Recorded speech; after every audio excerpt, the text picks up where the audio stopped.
Either apologize right now or you can leave." The words rang through the dining room with enough force to silence every conversation. Evelyn Harper stood near the end of the table, her arm stretched toward the front door as if she were dismissing an unwelcome stranger instead of her husband's mother. The cheerful atmosphere vanished in an instant. Just moments earlier, laughter had filled the house, while soft music played in the background. The scent of grilled food drifted through the air as family members chatted over lunch. Now every eye was fixed on 70-year-old Margaret Collins, who remained seated with remarkable composure, her fingers wrapped around a glass of sparkling water. The argument had begun over something almost laughably small. After ordering lunch through a delivery app, Evelyn announced that Margaret should clear the table and serve dessert, because according to her, she'd already done enough by organizing the meal. Margaret calmly replied that she had come as a guest to spend time with her family, not to work as the household server. The response bruised Evelyn's pride.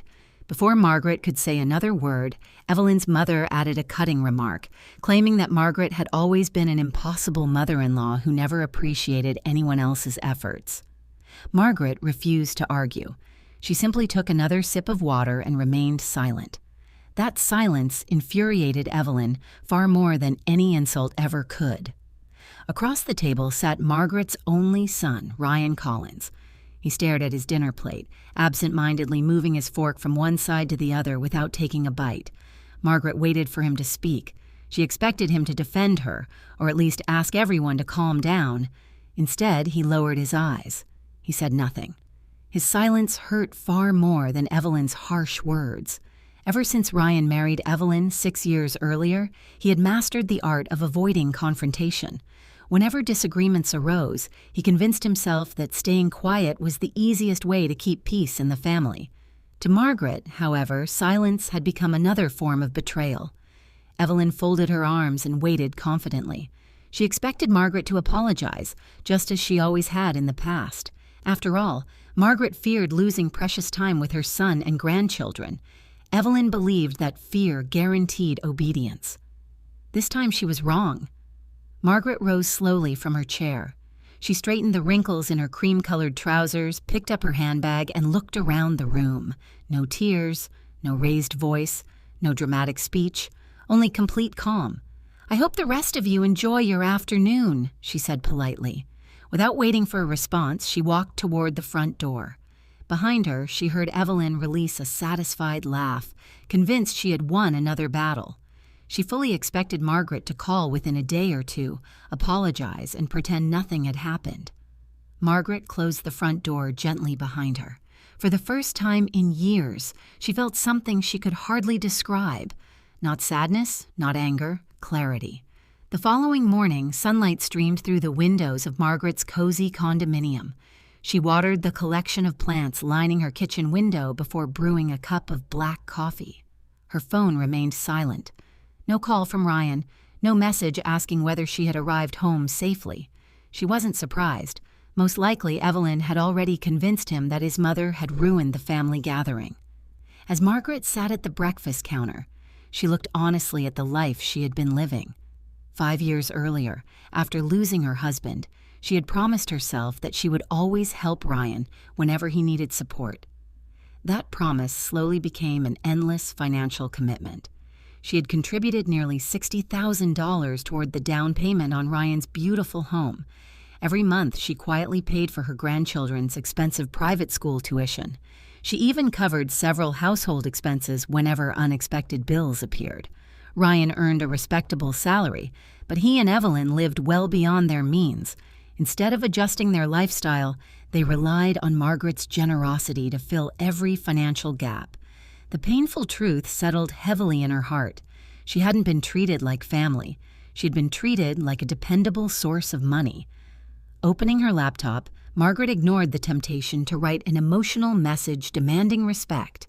Instead, she searched her email inbox until she found a message from her longtime friend Helen Brooks, who had recently settled in a peaceful seaside town in Portugal. Months earlier, Helen had written, "The cottage next door is available for rent. It's quiet, beautiful, and exactly the fresh start you deserve.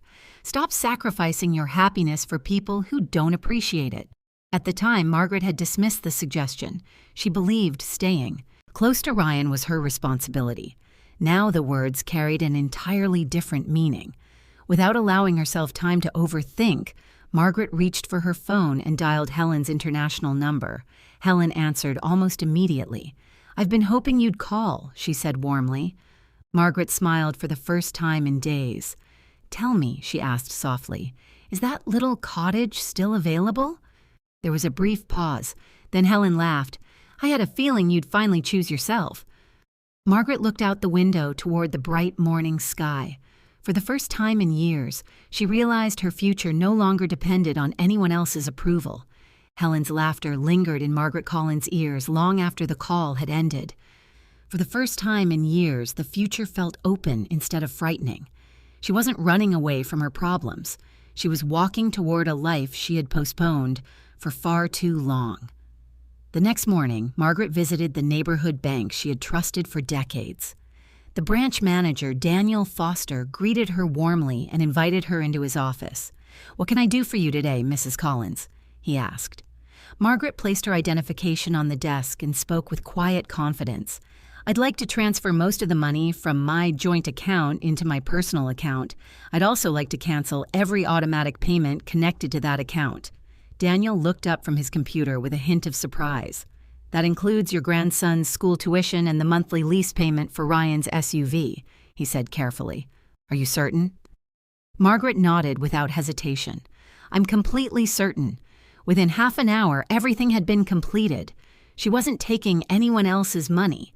Nearly every dollar in that account came from her retirement savings and the pension she had received after her husband's passing.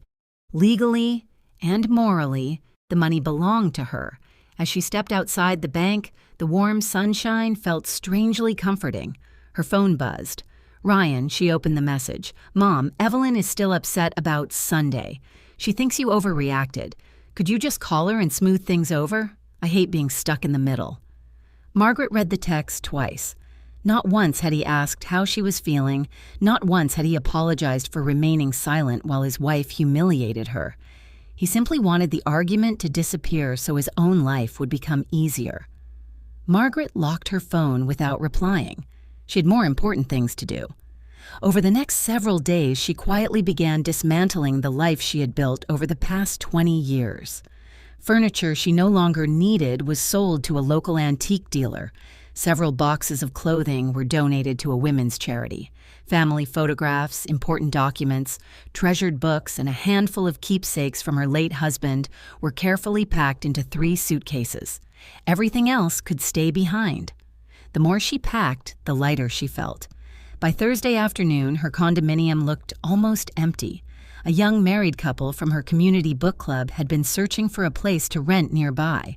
Margaret offered them the furnished apartment at a fair monthly price, and they happily signed a private lease. Instead of sitting empty, her home would now provide steady income while she started her new chapter overseas. Meanwhile, life continued exactly as she expected. Evelyn filled her social media accounts with vague quotes about removing negative people from life and protecting personal boundaries. Margaret smiled each time she happened to see one. Evelyn believed she had won. She had no idea Margaret intended to disappear completely. Ryan called several times over the weekend. Every Sunday, Margaret usually stopped by with homemade pastries for the grandchildren. When she failed to arrive, he finally began to worry. His calls went unanswered. Margaret wasn't trying to punish him. She simply refused to return to a relationship where respect depended entirely on how much money she contributed. Late Sunday evening, she zipped her final suitcase shut and reviewed her travel documents. Flight confirmed.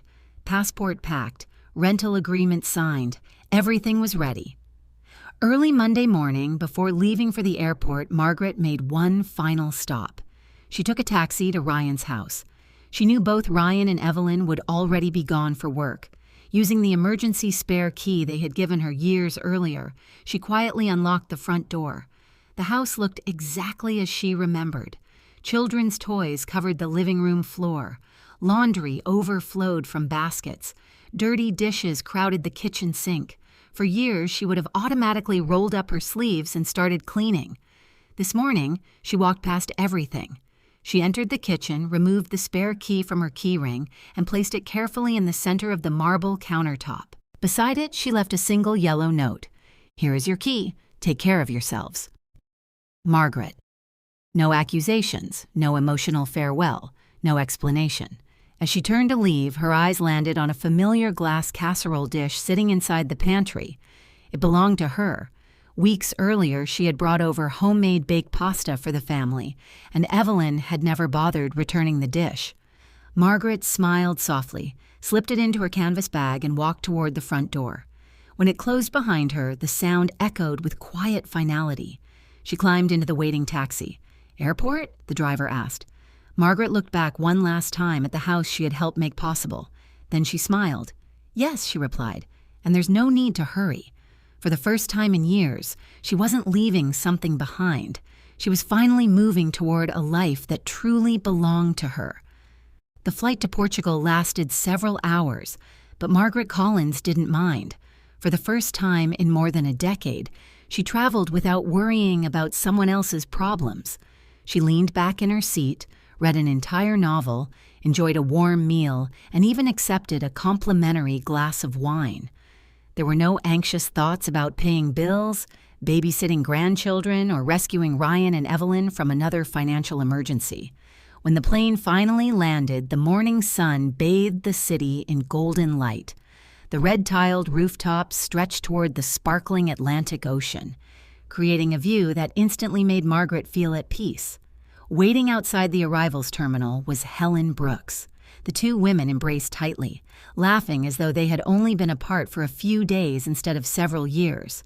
"I knew you'd come eventually," Helen said with a smile. "So did you," Margaret replied. A short drive later, they arrived at Margaret's new home. The small stone cottage overlooked the sea, with colorful flowers blooming beneath the windows and a narrow balcony facing the coastline. It wasn't grand or luxurious, but it radiated warmth and comfort.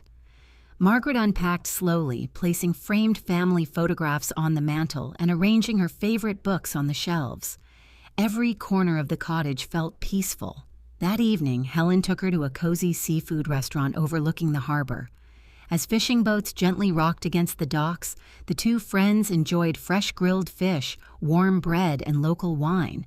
Helen studied Margaret carefully before smiling. "You already look different," Margaret laughed. "I've only been here for a few hours." "I don't mean your clothes," Helen replied. "The tension has disappeared from your face." Margaret gazed toward the ocean. "I think I left more than luggage behind." The next morning, while Margaret wandered through a nearby farmer's market, the calendar quietly reached the third day of the month. Back in the United States, automatic payments were scheduled to leave the joint bank account she had closed days earlier. The private school tuition, the luxury SUV lease, several household expenses, every payment failed. Margaret didn't need anyone to tell her what would happen next. Late that afternoon, after returning home with fresh fruit and flowers, she finally switched her phone off airplane mode. Within seconds, notifications flooded the screen. 14 missed calls from Ryan, 5 from Evelyn, dozens of text messages.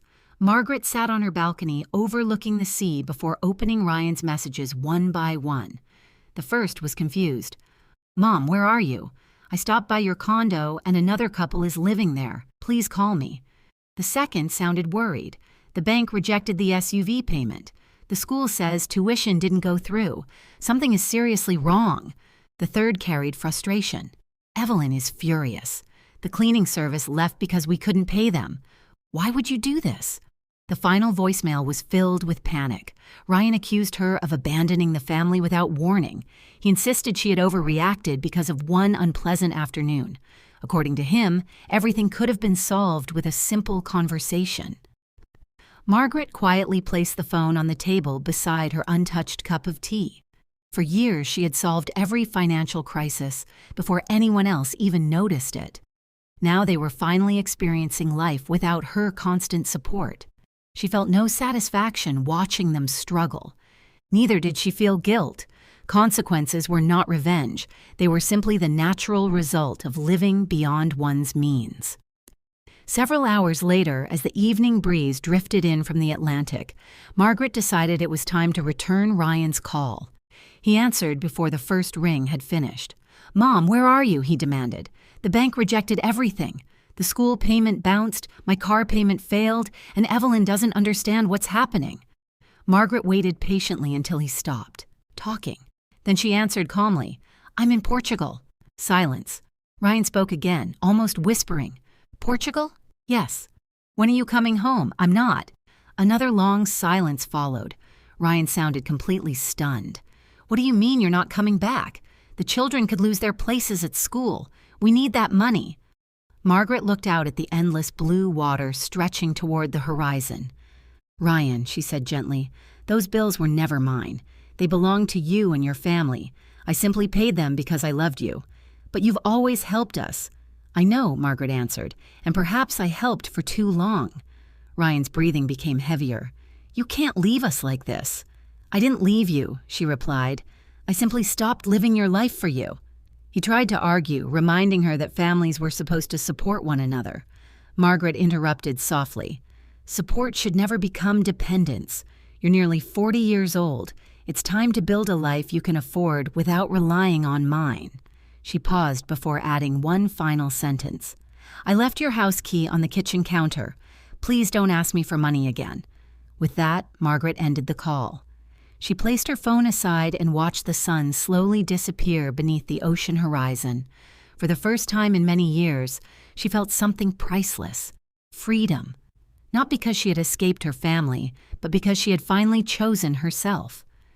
The weeks that followed settled into a peaceful rhythm Margaret Collins had almost forgotten was possible. Each morning began with a quiet walk along the coastline.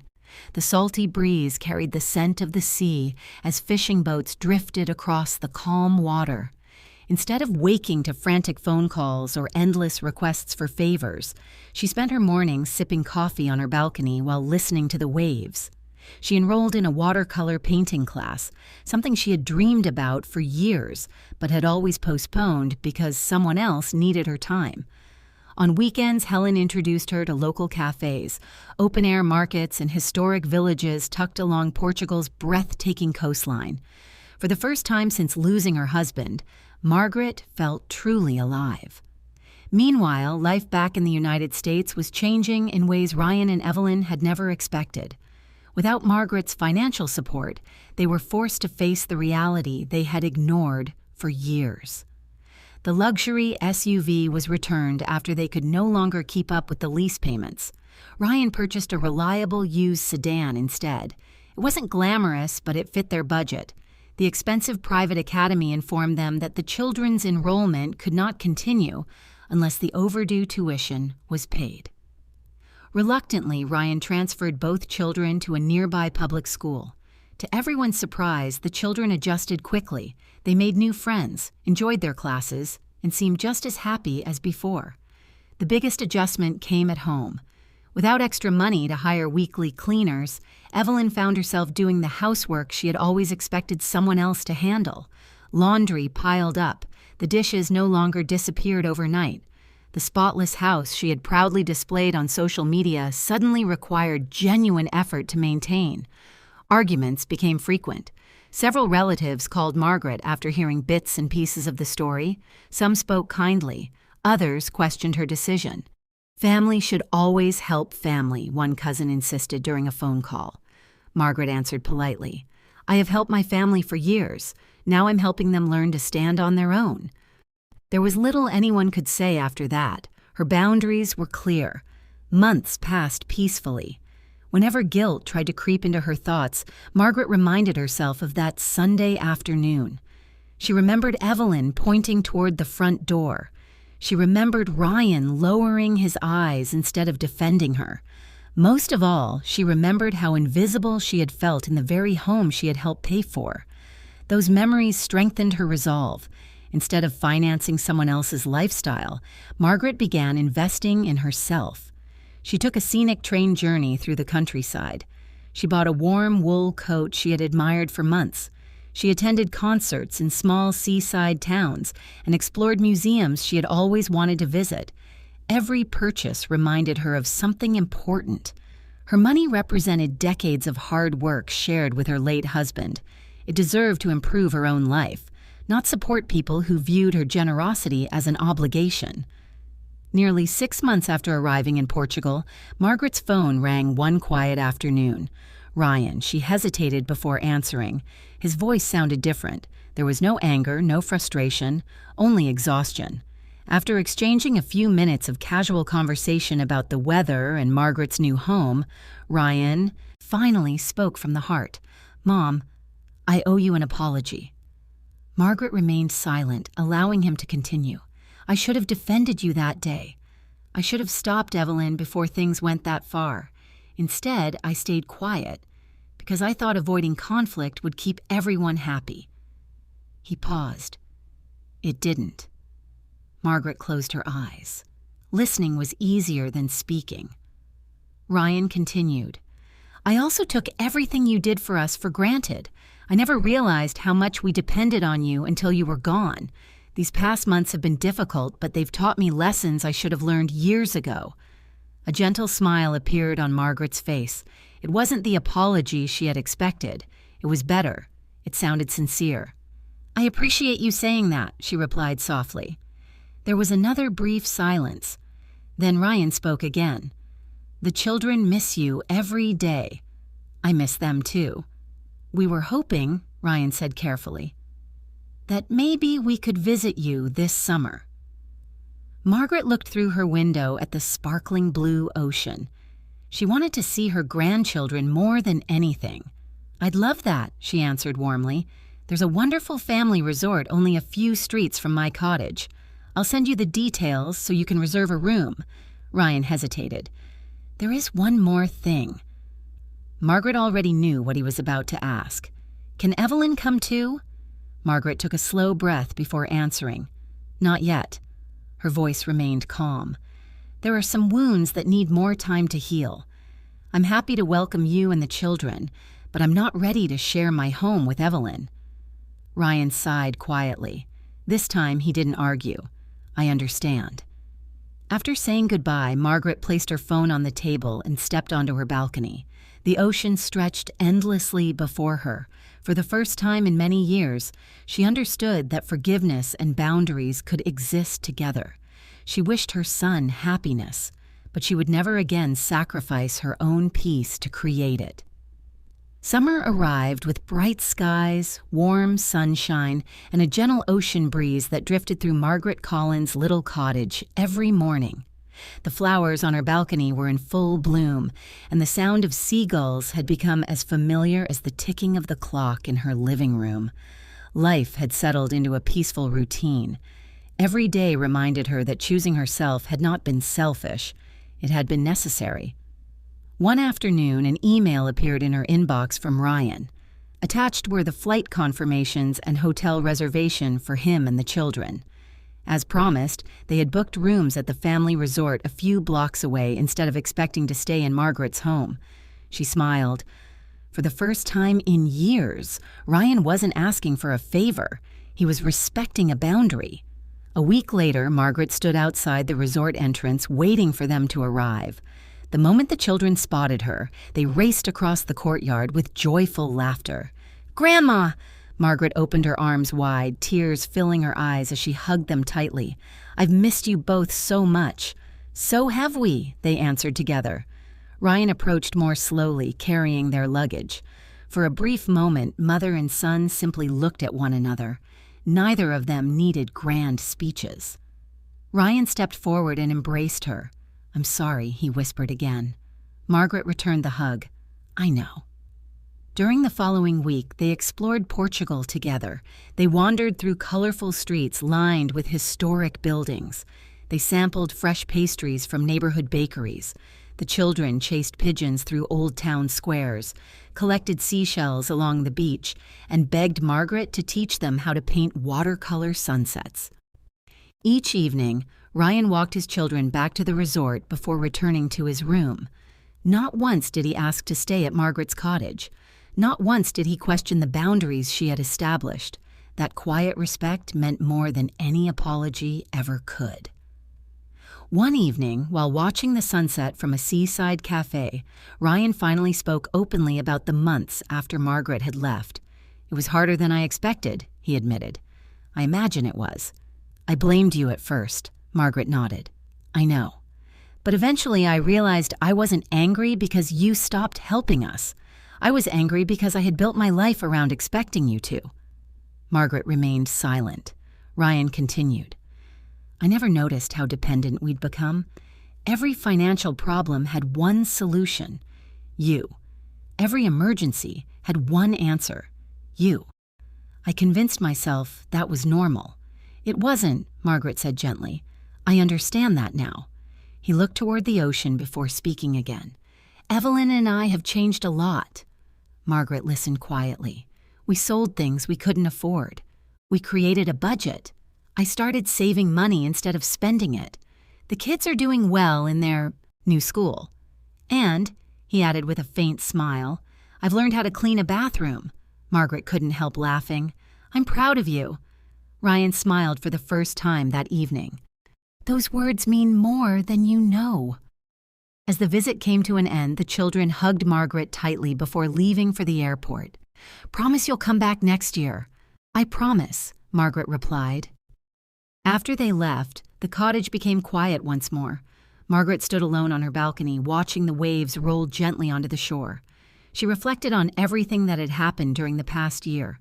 If Evelyn had never demanded that she leave the house, if Ryan had defended her that afternoon, if she had continued apologizing simply to keep the peace, she would still be living the same exhausting life.